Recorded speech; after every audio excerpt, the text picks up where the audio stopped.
So of course this is a problem. So it's a problem looking for a solution, and let's see what the solution is. And now we have been looking at this problem in frequency domain. You don't seem to get any more intuition. So what do? This time your mom is not giving pocket money, you ask your dad. So, right? So let's see what the issue is in time domain. So let's actually see both cases in time domain. Let us say first let's consider a case where signal is falling on a bin. So my input discrete time frequency is of this form. I'll take the same case which I showed for simulation. Remember, when I take the DFT, this is an infinitely long sequence. I truncate the sequence for how many samples? Here what is the n? 1024. I truncate it for 1024 samples and then look at the spectrum of that. So let us say I look at a truncated version of this. I'll draw a crude sketch. Okay, so this is 0 to n minus 1. So I'll not draw in discrete, so I'll draw a continuous time thing like this. Okay. So this is totally n samples. These are all discrete samples. Okay, I cannot draw with all dots, so I'm drawing it like a continuous wave. And remember that the frequency is this. So if I take 1024 samples of this sequence, how many cycles do you think this will complete? 201? I mean, remember that if I complete one oscillation or one cycle in n samples, the frequency is 2 pi by n. Here in 1024 samples, the phase I have added is 2 pi times 201, which means I have totally completed 201 cycles exactly. So if I draw it like this, I will exactly complete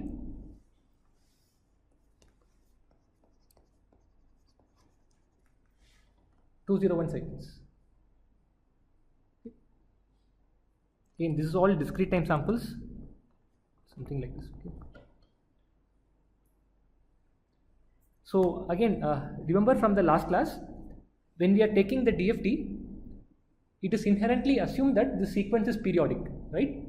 We saw that what is inherently assumed is that we take this chunk of data, copy paste on either sides, form a periodic sequence, and then we work on that periodic sequence, right? So if I do that thing, I'll basically copy this and paste it on either sides. And since I've exactly finished 201 cycles, it will nicely continue like this. Here also I'll nicely continue like this. So we'll end up with a smooth sinusoid, which is what you wanted. That is basically mimicking your infinitely long sinusoid. Okay. So that is why it looks like when the signal is falling on a bin, you don't have any issues. So now let's say I take the other case where signal is not falling on a bin. Here. So I'll take the same numerical example. It is 201. Let us say 1 by 1024 n something. So here if I look for n samples, I'll have sinusoids. I mean, I have a sinusoid like this. And how many cycles I will complete in 1024 samples? 201.1. It is not one whole cycle, I mean whole oscillatory cycle. It is slightly higher than 201 cycles. So let's say it does this and then does this. I've slightly exaggerated, the 201.1 cycle, something like this. So as usual, when you are computing the DFT, it is assumed that this piece of data is copy pasted on either sides and you form an infinitely long sequence. So now if I copy this and paste it here, you will see an abrupt jump here. Right? Something like this. Here also I'll have something. Make sense? So this abrupt jump is what seems to be the reason as of now for the spectral leakage.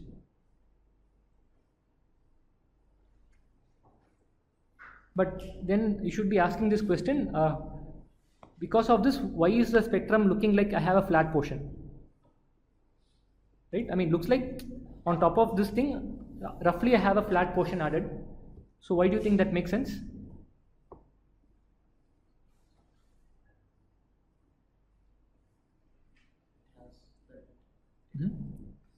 We have the jumps here. Yeah, correct. So multiple frequencies yeah, so why is it flat? on the branches of that point. It is due to the peaks in the sync, right? This word follows that pattern. So Yeah, I mean from from the peaks get smaller and smaller, and it You can't expect a peak at near zero frequency, right? we can't expect a peak. Peak at near zero frequency in the spectrum. No, we will, right? At the center, you won't expect a peak, right? Here. No, in the spectrum. Uh-huh. In the center, you won't expect a peak. In the empty spectrum. Correct. The center meaning here. And you won't expect a peak. I mean, it is not happening. Okay, so okay, fine. Because there is a sudden jump, right? Correct. It means there is a high frequency component. Yeah, I mean, everyone is hinting here and there, but see, loosely speaking, right, I can basically model the sinusoid as I have a smooth looking sinusoid like this, to which I am adding some error, right? This is a smooth looking sinusoid whose DFT will have just 2 peaks. I am adding an error sequence here, and you think the error sequence will be having maximum strength in the middle region or at the edges? Edges. And a simplistic approximation for this error signal is that it is basically existent only at this boundary edge. Everywhere else I can assume it to be 0, right? So this is n equal to 0, 1024. So you'll basically have an impulse train as the error sequence that is getting added to my otherwise perfectly fine sinusoid. So I have an impulse train in time domain. In frequency domain, what will be the spectrum? Yeah, impulse train in time domain maps to an impulse train in frequency domain as well. And if you look at the frequency components, right? So this is a periodic sequence. And what is the periodicity of the sequence? Yeah, let's say 1024 samples. It's a discrete time sequence or a signal with a periodicity of 1024 samples. So the fundamental frequency is, if you have a periodic signal with a fundamental frequency like this, if I look at its spectrum, what frequency components I will observe?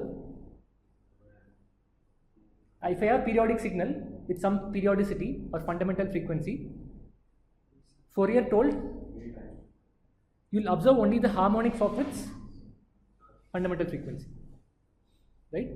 So you will only see frequency components at k times 2 pi by 1024, which is literally all your frequency bins, right? So you will have an impulse train in the frequency domain also that will be kind of flat and occupying all the frequency bins. Does it make sense?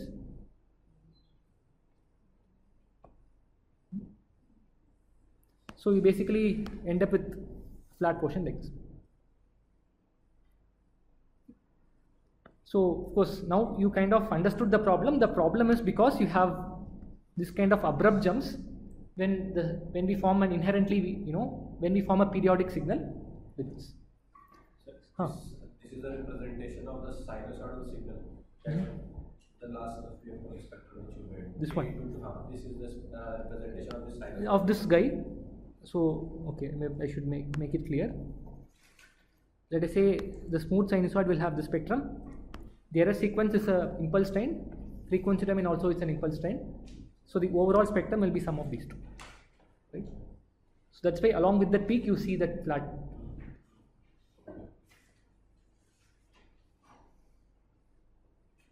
So to reiterate, we just wrote down what do we have? The spectral leakage sine function, the cosine function into the perfectly smooth cosine function. Correct.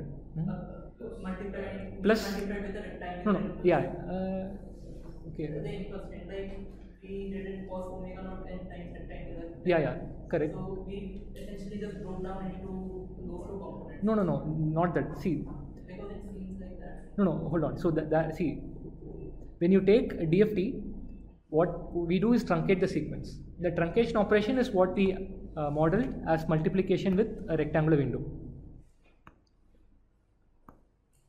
This fellow. This models the truncation operation. But as we saw, what can be assumed in DFT is the following. You form this truncated sequence. This truncated sequence is repeated on either sides, and infinitely long periodic sequence is formed, and the spectrum of that periodic sequence is what is computed. Or in other words, the spectrum of this truncated sequence as well as the periodically formed sequence, both will be identical. Okay.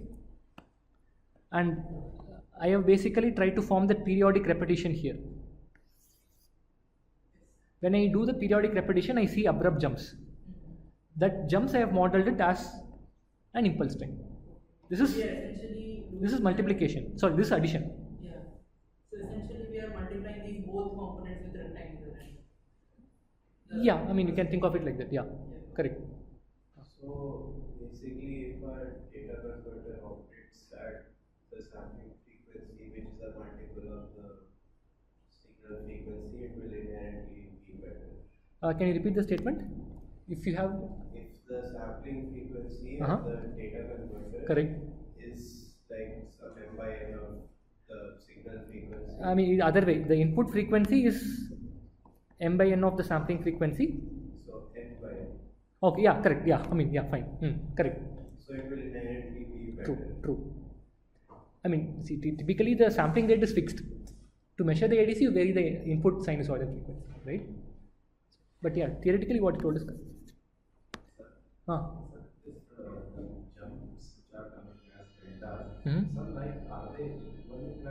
No, this is just a simplistic model, right? I mean, you work out. Ideally, you will have a lot of things here also. To get it is not like the error sequence is just added here, right? You will also have somewhere around this portion also. For a very simplistic modeling, I assume that I have error only at the jumps, at the edges. Right? I mean, if the error was added only at the edges, you would have seen flat pure spectrum like this, but you also have a skirt, right? That is because I have not modeled the errors around these points. So this is spectrum which we have made, the last spectrum of the error. Yeah. So like in the large picture, we are treating it as a flat line. Yeah, I mean, if this is the sequence, this will be the spectrum. So in the next file is the flat line, Yeah. which is what is in the Correct. large picture, it is flat. Correct. So hopefully you get an idea, right? The problem is you have this abrupt jumps when you form a periodic repetition. So let's see what the solution is. And it's not straightforward. I mean, it's not that difficult. Let me actually copy this.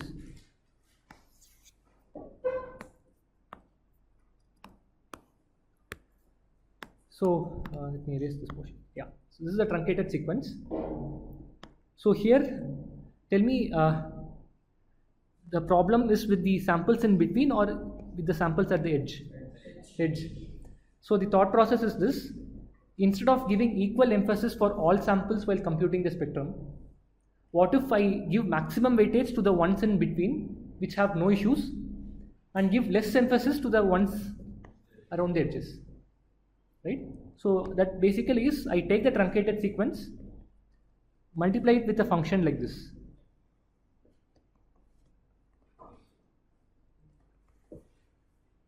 Right? So this, let's say this is 1.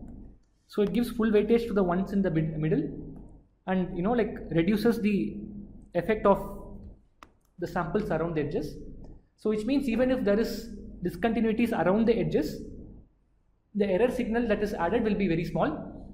So the hope is that the spectral leakage will also reduce. The idea okay? And this process of smoothing out the edges by multiplying with a function is called windowing. And this is called as a window function.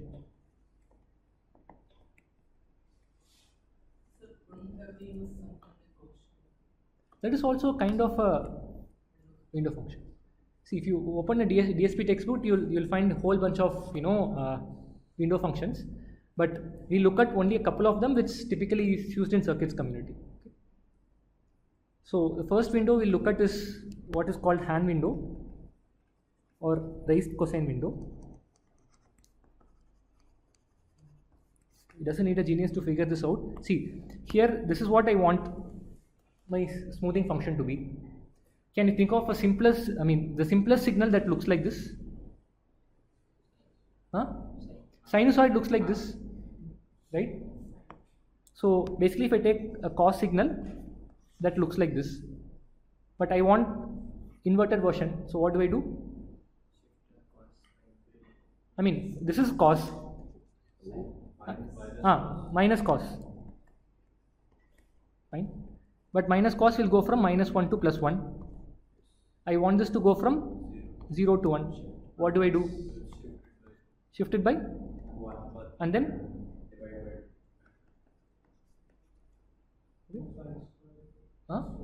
sorry, sin square x. No, this is fine. And of course you just need to figure out the argument. This is, let us say, n samples. It completes how many cycles in n samples? No, how many oscillations it completes in n samples? One oscillation. What is the frequency? In n samples it completes one cycle, 2 pi by n. If it completes 2 cycles, 2 times 2 pi by n, that's all. So the actual signal is half into 1 minus cos, the frequency 2 pi by n. So this is what is Hann window. It's called raised cosine because take the cosine, raise it by a DC shift, blah blah blah. I'll say it's Hann n of n to note that it is n samples. So now what you do is the following: you take your infinitely long sequence, you truncate it for n samples, and then you apply the smoothing function. So you have a discrete time sequence which can run till infinity. First you truncate it for n samples, that mathematically is multiplication with rectangular window, but that alone, as we saw, is not enough because edges will be sharp. You smoothen this by multiplying with a window function, or I will say, or it's okay, right hand, and then you take the DTFT of this.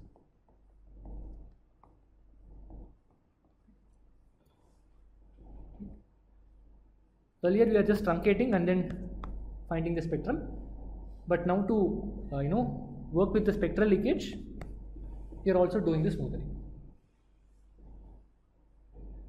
So this is what we expect. From this we expect that the spectral leakage should improve. Let's see if it is indeed the case. Okay, I'm showing two cases. It is the same thing, 201.01 case. Okay. So this is with no window. No, I'll say no Hann windowing. And when I use Hann, you see that this has significantly dropped.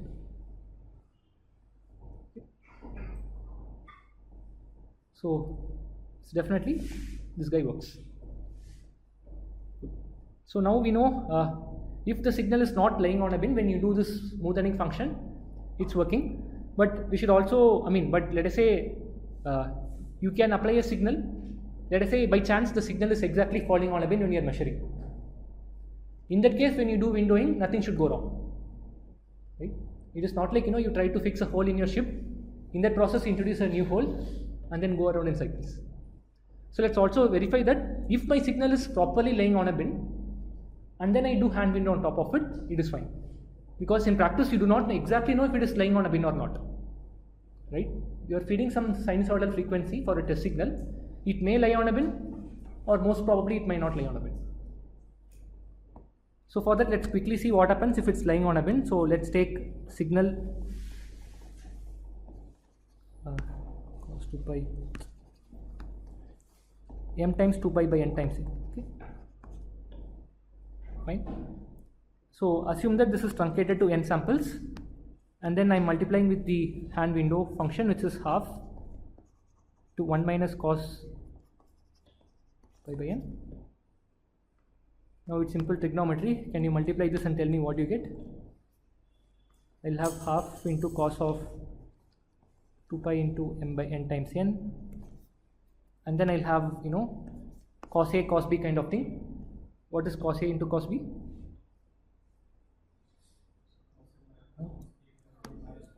We'll have factor of 2 also, so that will make it 1/4. I already have a 2. 1/4 into cos of 2 pi into, if I multiply these two, what all frequencies I'll get? M plus 1 and M minus 1, right?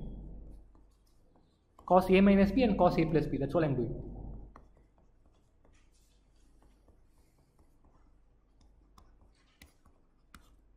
Fine. This is what I get. So now you can actually see, if I am basically finding the spectrum of this sequence at k2 pi by n, right? So where all do you think I'll see the peaks now?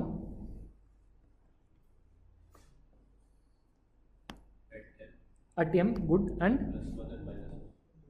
m plus 1, fine. Earlier when I didn't do any windowing, I just had one signal properly lying on a bin, I would have gotten only one peak. Now when I do the windowing, I end up with two additional sinusoids, and that's what I'll see. And I've marked it, so let's say this is proportional to half, this will be 1/4 and 1/4, right? Because the main tone is at 1/2, the other two guys have factor of 2 smaller strength. So typically that's what we say. This is called as, or not called, I'll say, typically we say Hann window. With Hann window, the signal spills to 3 bins.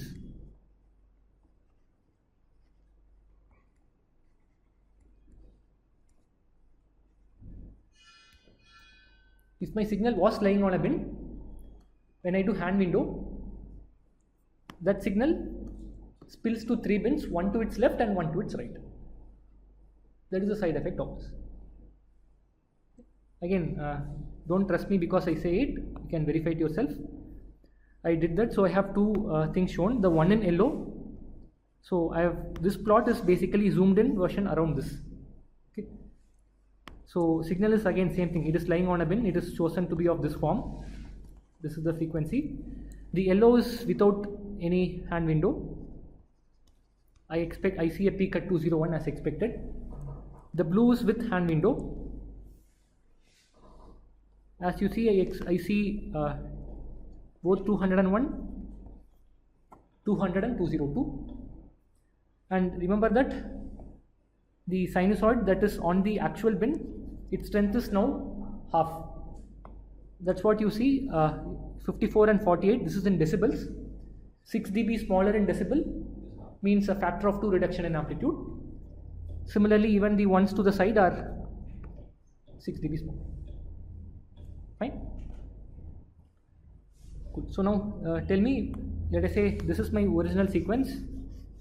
I multiply with a smoothing function like this, going from 0 to 1.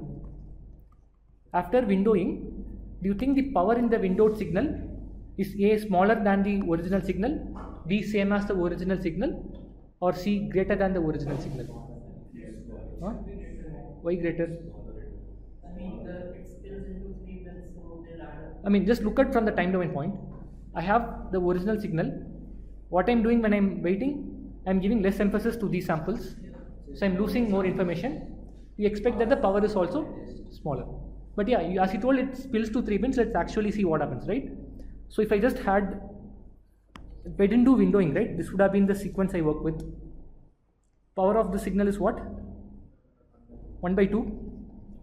It's fine. What is the power of the windowed sequence? I have 3 sinusoids. If you have sinusoids, you can add up the powers of the individual sinusoids. For the first signal, what is the power? 1/8. Okay, amplitude squared by 2 plus 1/32. Fine. Amplitude squared by 2. So this basically goes to, I think, 3/16, right? Yeah. Yeah, it's less. Earlier I had 1/2.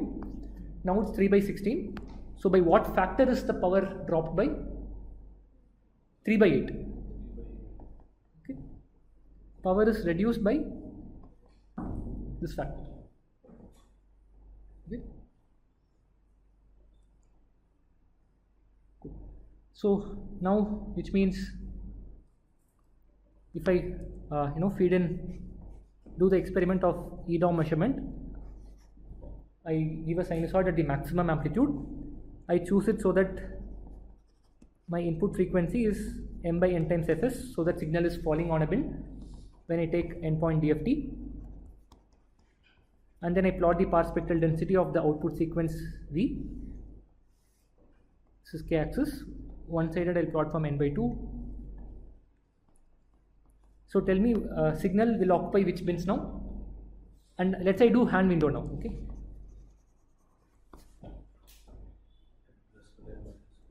What all bins it will take? I'll see one at m plus 1, m minus 1, and rest all will be quantization.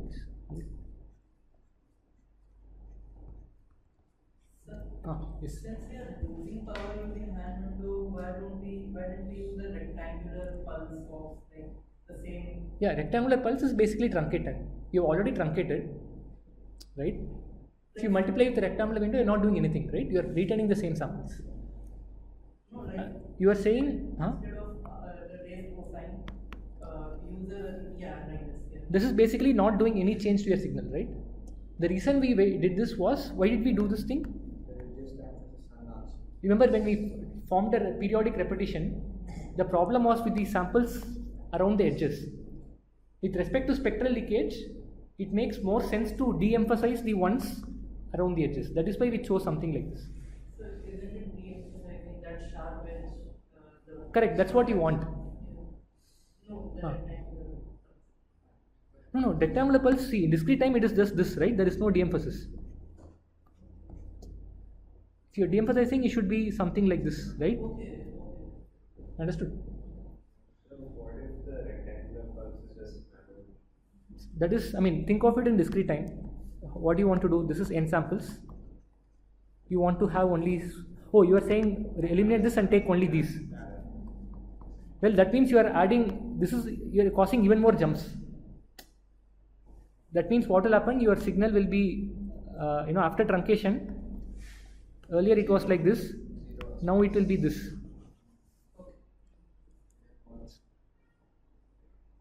So you don't want to lose it completely, right? Never have any sudden changes. Slowly change. If you want to start running, don't run 10 kilometers daily. Next day, right? 1 round, 2 rounds, and then increase it. Same thing. Can't be directly multiplied by window. What we multiplying by rectangular? No, rectangular window multiplication is basically when you truncate the sequence, it is rectangular window. That's all. If you choose the length of this window from 0 to n, so anyhow this is being the same as of that. Yeah, correct. See, the point is when you save some signal for n samples and store it in your, processor, that is basically rectangular window done. That is just mathematical way of saying it, right? When you are truncating a sequence, it is rectangular window, and then you smoothen it further.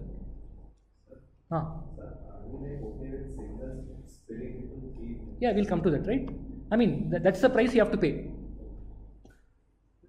Right? So We are giving the input signal just to test if the input signal itself changes at different frequency. Like for an ADC, we'll have a different input signals. Correct. Other than the one which is a pure sinusoid.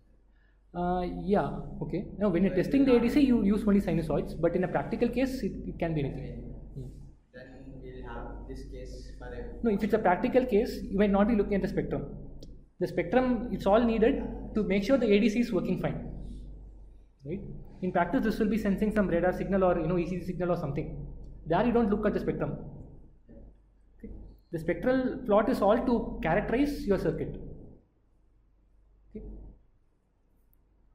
Cool. So this is what we get. So tell me, how do you find the signal power now here? Yeah, I'll take sum of these three. So summation k going from m minus 1 to m plus 1 SPV of k. And remember, from the power spectral density, you have to scale by 1 by n. That is number 1. Number 2, when you do Hann window, you saw that the total power was reducing by 3 by 8. So to restore the exact power, what should you do? you have to multiply by 8 by 3. To be very correct, this is what you should do. To find the quantization noise, you do the same thing. I will say you sum up the other bins, SPV of k into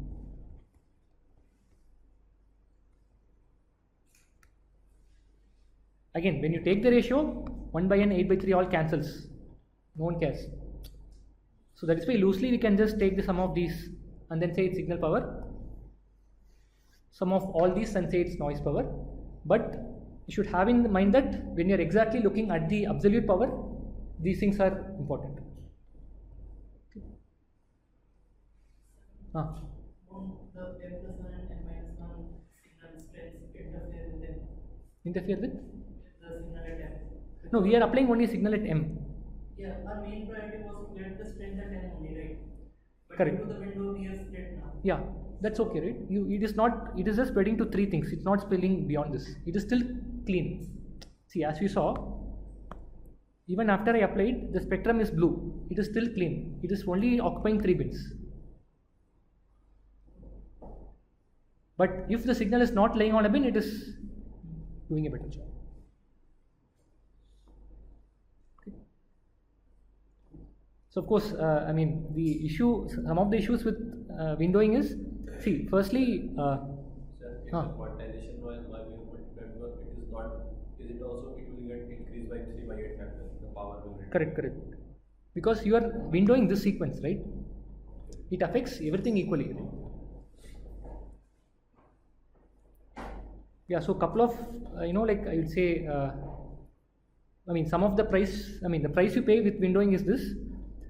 If your original signal had a second tone at this frequency,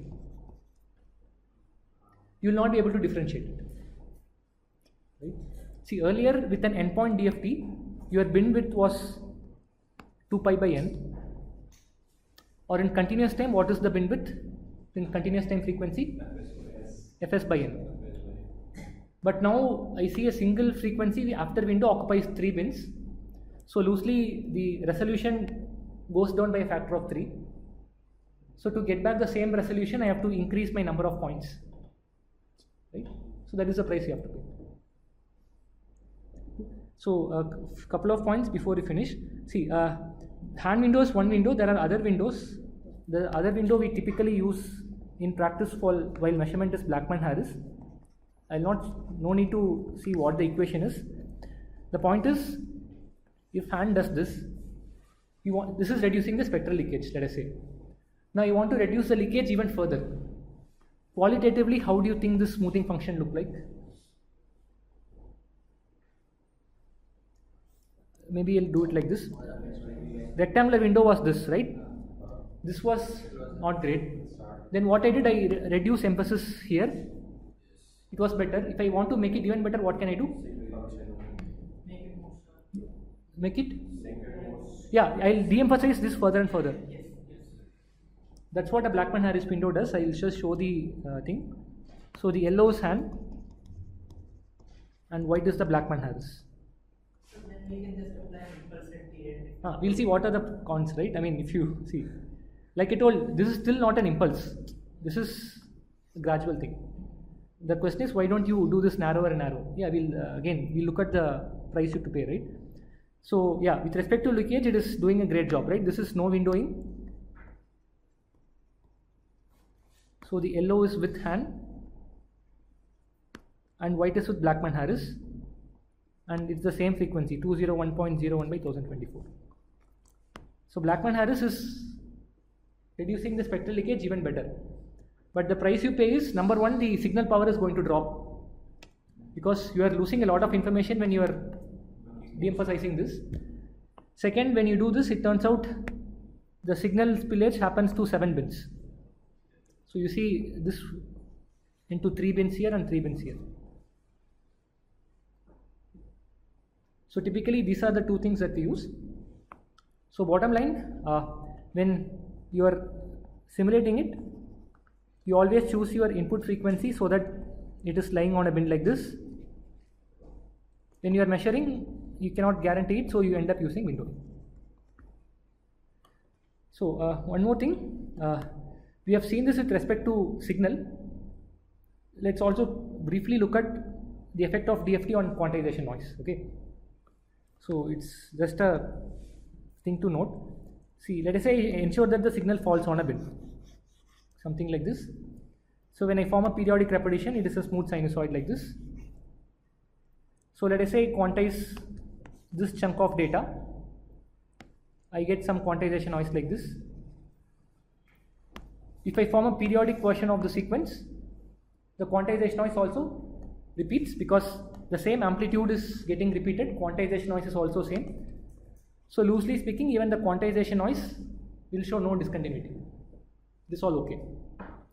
But it turns out there is a class of ADC called noise shaping ADC, which we'll see in the second half of the course. There, even if the input sinusoid is or the input is periodic, the quantization noise will not be periodic. So to grossly exaggerate, it might look like this. So now you try to form a periodic repetition of this. This gets repeated. So you will see something like this. Again, this is a grossly exaggerated thing. So once again, you have sudden jumps. So in the spectrum, what do you expect to see? If you have sudden jumps, the leakage will basically flatten the spectrum. And this is a terrible thing here because in these ADCs, it turns out the noise spectrum is high pass shaped like this. Again, the quantization noise spectrum is flat, but in these ADCs, the quantization noise can be thought of as getting high pass filtered. So you get something like this. So if spectral leakage is there, you will have a flat portion. You will see something like this. So you will not be able to see that notch. So to smoothen the transition, what do? We again have to window. Okay. So here you are windowing, not because the signal is not on a bin. Signal is lying on a bin, but still with respect to quantization noise, you have to window it. So again, I can show you an example. So here I am showing this is a pure sinusoid, just to show that the sinusoid is falling on a bin. I look at the output of a noise shaping ADC, the signal is on a bin nicely, but you see I have a flat portion. The expected thing is like this. So when I go and do windowing, Hann window, I kind of get back the expected thing. Same, we can do Blackman-Harris also.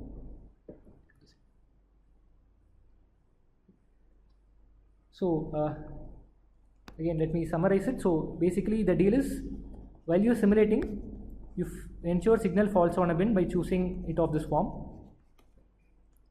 In measurements, you try to do it, but you cannot guarantee it, so you window. But when you are simulating noise shaping ADCs,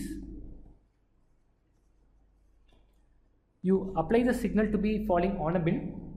In addition to this, you do windowing. This windowing is for quantization noise. So, cool. So before we leave, I'll just ask one question and leave. So I'll probably ask a question like this, right? So let us say tomorrow I come to you and say that I have made a phenomenal ADC which has zero noise. Okay? And I say I have proof to this claim. I measured the spectrum of the ADC. I applied a sinusoid.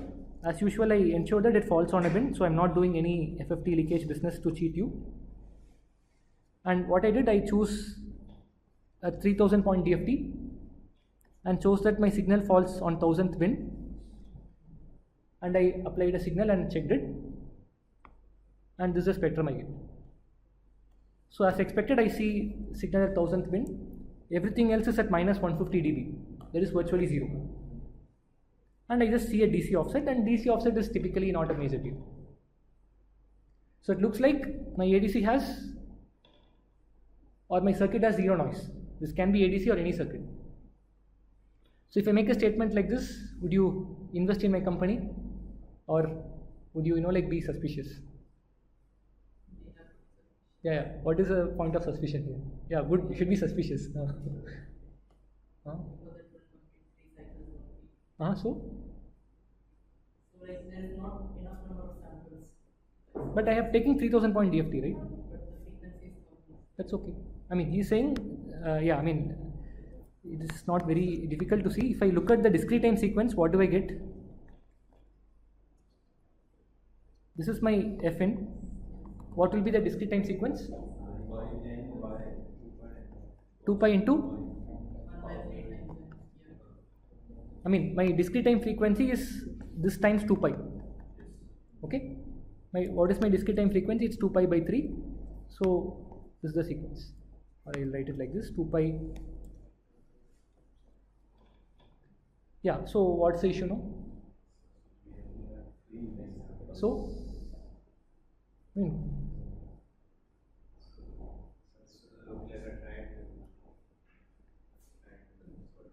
okay, I'm feeding something, so I mean, why is the spectrum? I mean, why should I see in 0 here? I'm saying my noise is 0. That's the claim, right? I'm seeing only a DC offset and a signal. Sorry? Yeah, this is actual simulation from a MATLAB thing. No, it is not taking 0. I'll tell you that even if you have thermal noise added or any noise added, spectrum will look like this only. Or I should not say it that way. Sorry. Yeah, with quantization noise it will look like this. With thermal noise it will not. Sorry, I'll take back my statement. So yeah, see here, as you guys pointed out, it is periodic with 3 samples. The fundamental frequency is 2 pi by 3, or in continuous time it is. So even my quantized data will be periodic with this frequency, right? Periodic signal with a fundamental frequency 2 pi by 3. What are the frequency content I will see? A periodic signal with a periodic frequency of some omega naught. In its spectrum, what frequency components I will see?